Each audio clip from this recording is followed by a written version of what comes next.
Evangelho de Jesus Cristo segundo São João. Glória a vós, Senhor. Naquele tempo, disse Jesus aos seus discípulos: Se vós me conhecesses, conhecereis também o meu Pai, e desde agora o conheceis e o vistes. Disse Filipe: Senhor, mostra-nos o Pai, e isso nos basta. Jesus respondeu: Há tanto tempo estou convosco, e não me conheces, Filipe? Quem me viu, viu o Pai.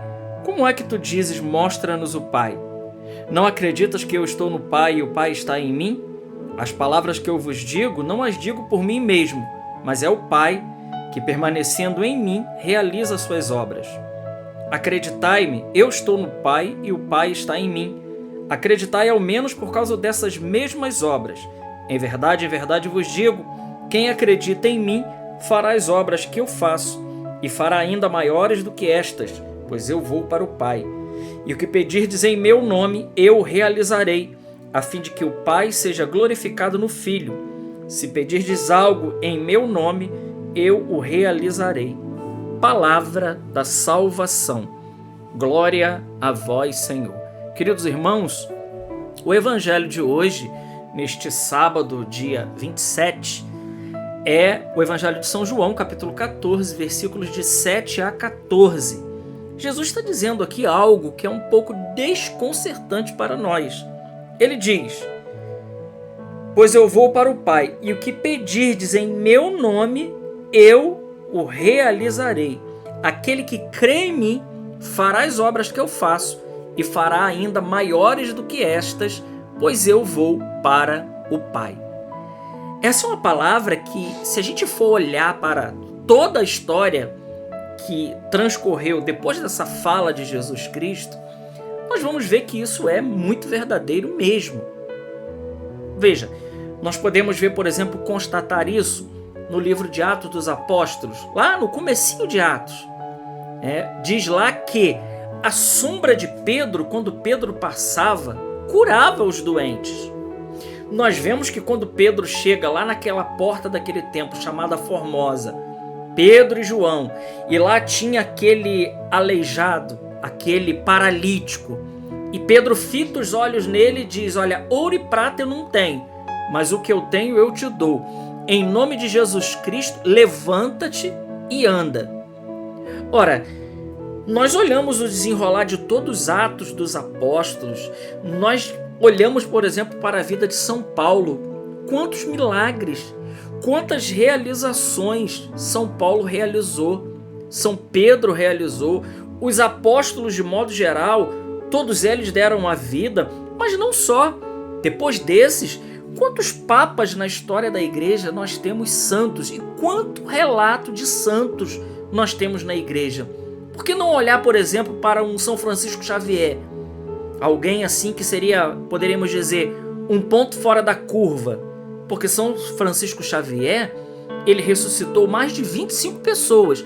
Então eu estou pegando aqui um exemplo de alguém que é extremado com relação a fazer as obras que Cristo fez e fazer ainda maiores.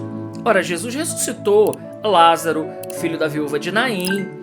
Mas veja, São Francisco Xavier ressuscitou 25 pessoas. Está lá nos seus anais, nos seus relatos da vida de São Francisco Xavier.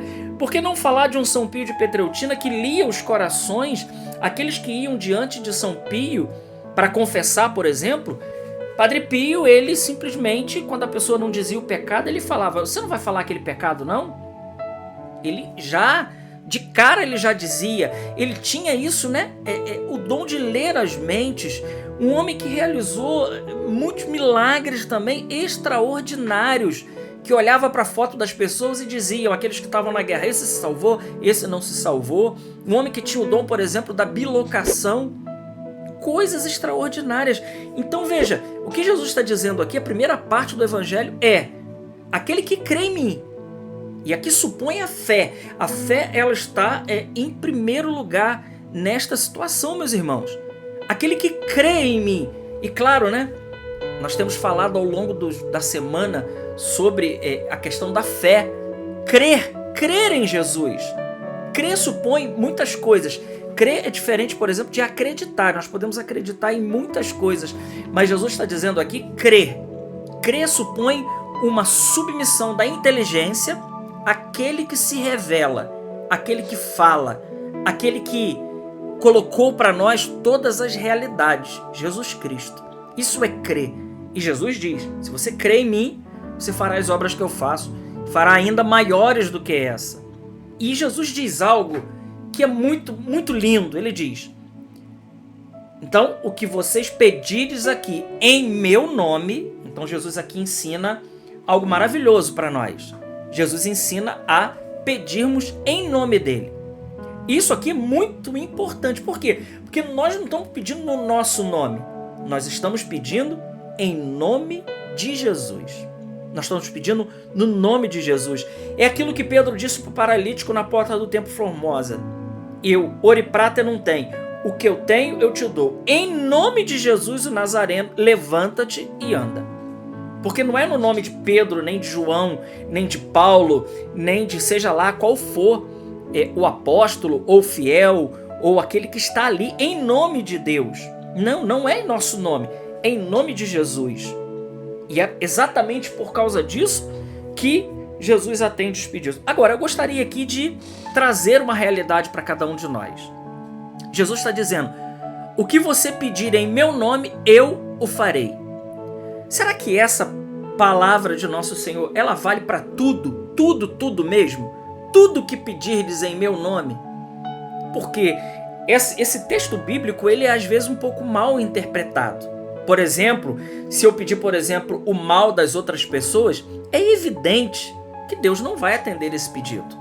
Então, e como eu sei disso? Ora, nós sabemos disso porque São Tiago, por exemplo, ele nos dá pistas disso. Ele diz assim, pedis, mas não recebeis, porque pedis mal. Ora, então São Tiago está ensinando para a gente que essa palavra de Jesus, tudo que vocês pedirdes, esse tudo é tudo que estiver de acordo para a nossa salvação. Deus, ele jamais nos atenderá se nós pedirmos algo e porque ele nos ama profundamente, ele não nos dará algo que possa fazer com que a nossa alma, por exemplo, se perca. Deus não fará isso. Por quê? Porque ele nos ama. Então, nós que só conseguimos olhar o cronos, o momento presente, e muitas das vezes até muito mal, a gente não consegue enxergar as coisas claras, porque ainda muito marcados pelo pecado original, a gente não tem uma visão espiritual como precisaríamos ter, nem uma audição, e nem um sentimento no espírito mesmo, para poder fazer um discernimento apurado de todas as coisas. Então, é evidente que muitas das vezes é aquilo que São Paulo diz em Romanos, porque vocês não sabem pedir nem orar como convém, então o Espírito Santo vem em nosso auxílio para nos ajudar a saber, inclusive, o que pedir, como pedir. E aqui vai uma dica, né? A gente poder saber assim, bom, então, o que eu devo pedir? Como devo pedir? Ora, São Tomás de Aquino diz que tudo que nós precisamos pedir, na ordem que devemos pedir, está contido na oração do Pai Nosso. Então ali, desde os 7 pedidos, os 3 primeiros pedidos são os mais importantes, que são os pedidos teologais, que se referem diretamente a Deus, né? A vontade de Deus, o reino de Deus. Quando nós pedimos essas coisas, essas orações elas são infalíveis. Por quê? Porque Deus ele quer dar isso para cada um de nós. É como a oração, por exemplo, de pedir a fé. Deus quer nos dar a fé. Essa é uma oração, sem dúvida alguma, uma oração infalível, porque Deus ele quer nos dar a fé. Então, São Tiago diz, vocês pedem, mas não recebem porque pedem mal. Então, significa que nós temos que saber pedir. Nós estamos proibidos, por exemplo, de pedir coisas materiais? Não estamos. Mas essas não são as coisas mais importantes a se pedir. Não são. Sem dúvida alguma, as coisas espirituais são as mais importantes a se pedir na oração. Como, por exemplo, pedir a salvação, pedir a conversão, pedir a paz. Tudo isso Deus quer nos dar. E o doutor Angélico, Santo Tomás de Aquino, nos ensina muito nessa questão, porque ele diz que Deus ele determinou a nos dar coisas através da oração. Então existem coisas que Deus só nos dará se realmente a gente pedir na oração. Ele determinou nos seus desígnios amorosos, no seu desígnio amoroso do seu coração de pai, Deus ele determinou a nos dar coisas através da oração. Então nós precisamos pedir. Então, se o nosso pedido está de acordo e isso concorre para a nossa salvação, para o bem daqueles que amam a Deus, sem dúvida alguma, Deus nos dará. Então, não vamos desperdiçar os nossos pedidos pedindo só coisas materiais. Eu volto a dizer, não estamos proibidos de pedir emprego, saúde, nada disso. Mas, meus irmãos, essas não são as coisas mais importantes a se pedir. E, infelizmente, tem pessoas que só pedem isso.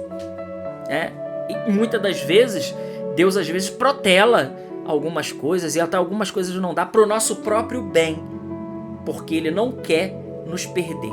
Peçamos ao Senhor a graça de pedir, sabendo que o que nós pedirmos e estivermos de acordo com a vontade de Deus, Ele realizará para cada um de nós. Glória ao Pai, ao Filho e ao Espírito Santo, como era no princípio, agora e sempre. Amém.